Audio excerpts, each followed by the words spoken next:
So I'm slicing up my peppers, my onions, and my garlic, and I'm going to add that to my pan, which I have put a tablespoon of oil in, and I'm going to cook that up. So you want to season your pan with the onions and garlic. I don't put the garlic in yet until after I put the chicken in because you don't want it to burn.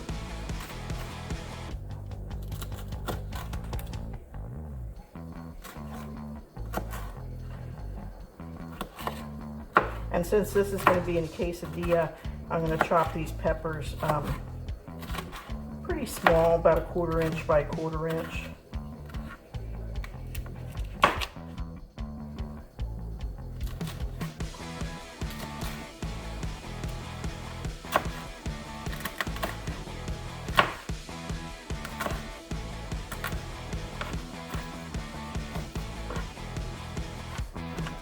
I'm going to add that to my pan.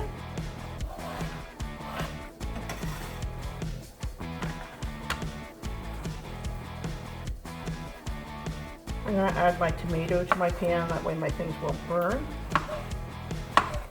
And tomatoes you don't have to chop too small because they're going to cook down. So 3 or 4 slices across, and then 3 or 4 slices across again. And that's going to give us plenty of juice in here. So I have vegetable soup that I'm going to be eating this week. Any leftover pan drippings, I'm going to add to my vegetable soup. So I am going to crush my garlic now before I put the chicken on the cutting board, only because it's going to make the cutting board slippery. So I'm going to crush the garlic with my hand and then simply just peel it away. And it comes off so much easier when you do that.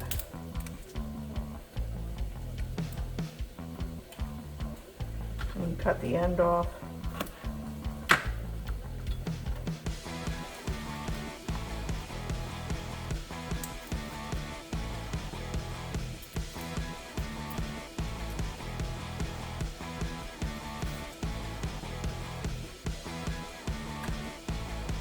Cut the end off the other one. You can either whack it or crush it. I tend to crush it just because I don't want stuff flying all over my kitchen. But just giving that simple pressure on the clove of garlic releases the skin just like that. And then you can just simply chop it up. Now, if you're cooking for a family, just increase the ingredient size. This will be enough quesadillas, probably for about 4 to 6 quesadillas. I'm just cooking for myself tonight, so I'm going to have plenty of leftovers. And the leftovers I can use in a quesadilla for lunch tomorrow, or I can use them to put on some leftover rice or couscous, but it'll be a nice ingredient to have in the fridge. So I'm putting the garlic in.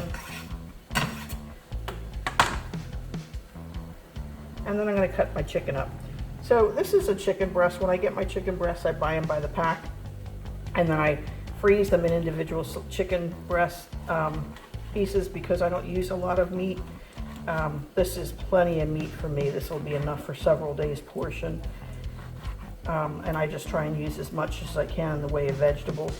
And if you don't have spinach and you have other greens, you can even use lettuce. I mean, if I don't have spinach or I don't have greens to cook with, I'll just take, if I have bib lettuce or anything, even if it's starting to wilt a little bit, that's a perfect way to get rid of it. You just cook it up. That way you don't ever have to throw anything out. So if you're wise with your shopping and you're careful with what you buy, you can cook everything, throw it in soup, stir fry it. If you don't want to eat it that night, you can always put it in individual packages and put it in your freezer. I don't eat lunch meat at all, so having a supply of vegetables and protein at hand makes lunch preparation so much easier.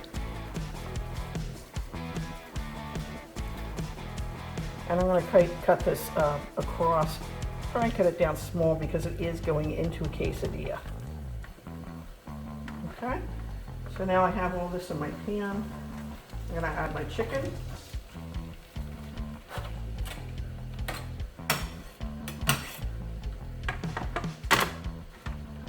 And give it a stir.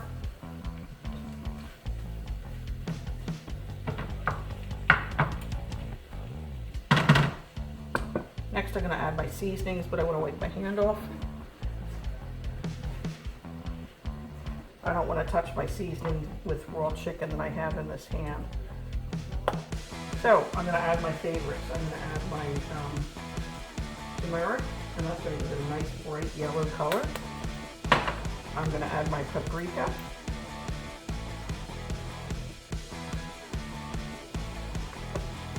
And I'm using about 1/4 of a teaspoon. If you have more chicken in the pan, you're going to need more than that. And I'm going to add my cumin.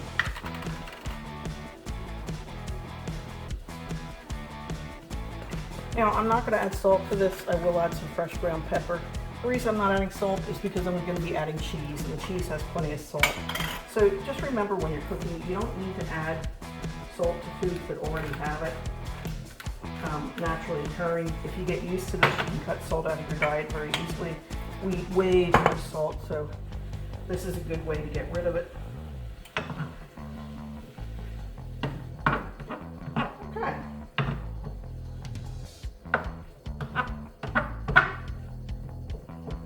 All right, so I have my chicken, I have my onions, my peppers in there.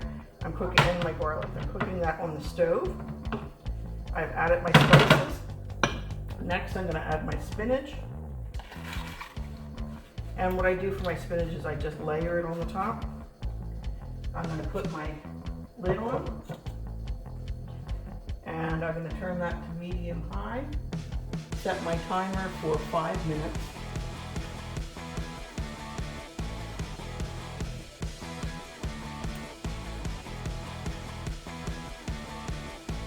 And I'll be back to show you how to put it together.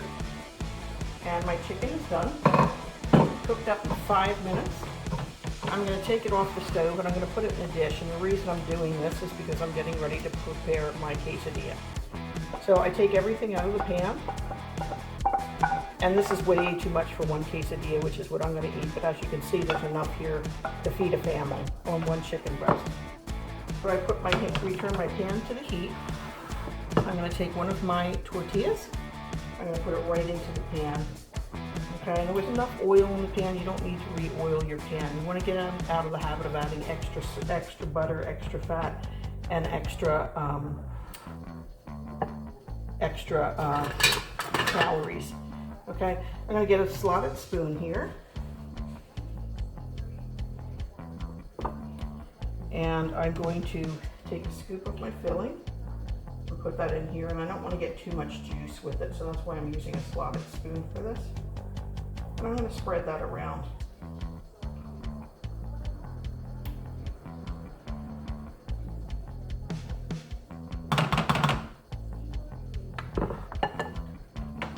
And that's what it looks like. Okay, I'm going to turn my heat down to a medium-low. I'm going to add my Fiesta blend. Now you can add cheddar, you can add Monterey Jack, but I like the Fiesta blend.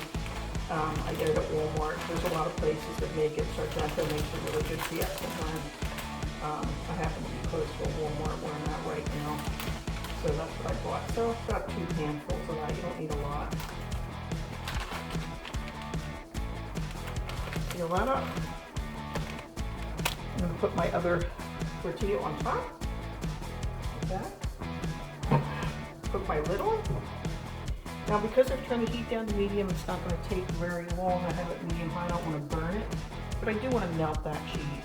So I'm going to go ahead and set my timer again, and I would say about 2 minutes. And when it's done on the one side, I'm going to flip it over, and then I'll show you what it looks like when it's done. Okay, my fajita is done. I've turned off my heat. I'm just going to slide that out onto my pan, just like that.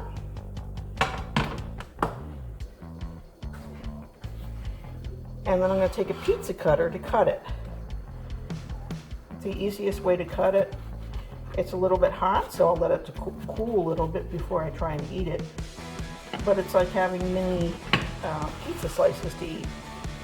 So I usually cut it into 8 sections just because it's easier to handle, especially when you have,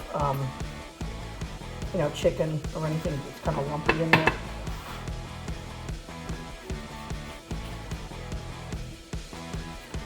And just cut it down and across.